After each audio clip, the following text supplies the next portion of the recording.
വീട്ടിലെ പരിപാടിയൊക്കെ കഴിഞ്ഞ് തൊഴുത്തിൽ നമ്മുടെ പോത്തുകുട്ടന്മാർ മണിക്കുട്ടിയുടെ അടുത്തേക്ക് വന്നപ്പോഴേക്കും അവിടെ അനിയൻ വന്ന് ക്ലീൻ ചെയ്ത് ഇവരൊക്കെ പുറത്തേക്ക് കെട്ടിയിട്ടുണ്ട്. അവനൊരു കടയിൽ വർക്ക് ചെയ്യാണ്. അപ്പോൾ കടയ്ക്ക് പോകാൻ വേണ്ടിയിട്ട് അവൻ നേരത്തെ വന്ന് കാര്യങ്ങളൊക്കെ ചെയ്തിട്ടുണ്ട്. രണ്ടുപേരെ പറമ്പിൽ കെട്ടിയിട്ടുണ്ട്. മണിക്കുട്ടി ഇതാ അപ്പുറത്ത്. ഞങ്ങളുടെ പോത്തുകുട്ടന്മാർ ഒരാളവിടെ. അപ്പോൾ ഇവരെ 3 പേരെ കാലിനടുത്ത് കെട്ടണം, അല്ലെങ്കിൽ അവർ ഒച്ചയും ബഹളമൊക്കെ ആവും.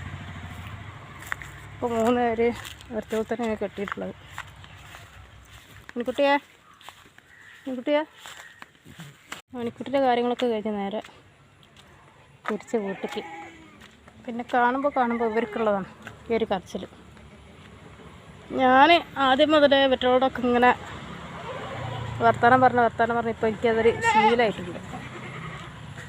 അപ്പോൾ എല്ലാവരോടും ഞാനിങ്ങനെ സംസാരിക്കും. ഇത് കേൾക്കുന്നവർ വിചാരിക്കും ഇതിനെന്താ വട്ടായി പോയോന്ന്. എന്താ പറയുക, ശരിക്കും തോന്നിയിട്ടുണ്ട് മനുഷ്യന്മാരെക്കാട്ടിയും കൂടുതൽ മൃഗങ്ങളോടാണ് അടുക്കേണ്ടത്. ഇവറ്റോടെ അടുത്ത് കഴിഞ്ഞാൽ മാനസികമായിട്ടൊരു പ്രശ്നമില്ല, നമുക്ക് സന്തോഷമല്ലാതെ.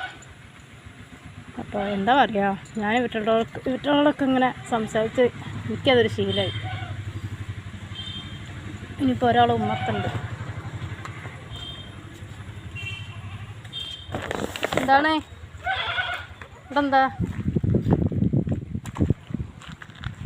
അല്ലല്ലേ കുമ്പറിനാ ഇതാ കടിച്ച് പറിച്ച് വെച്ചിട്ടുണ്ട്.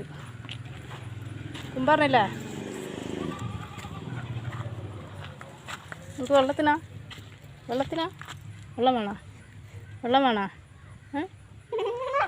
ഇപ്പോൾ കൊടുന്നേരാം കേട്ടോ, ഇപ്പോൾ കൊടുന്നേരാം. നമുക്ക് വെള്ളത്തിന് ദാഹിച്ചിട്ടായിരുന്നു.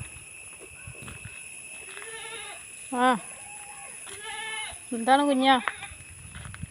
കുഞ്ഞിൻ്റെ പ്രശ്നം എന്താണ് പ്രശ്നം തീർന്നില്ലേ എൻ്റെ പ്രശ്നം തീർന്നില്ലേ? അത് തീരൂല, ഇനി വിടേണ്ടി വരൂല്ലേ? എന്താ പറയുക, മറ്റോളോട് എന്നിങ്ങനെ സംസാരിച്ചേ എനിക്കൊരിപ്പോൾ സംസാരിക്കാതിരിക്കാൻ പറ്റാത്തൊരവസ്ഥയായിരുന്നു.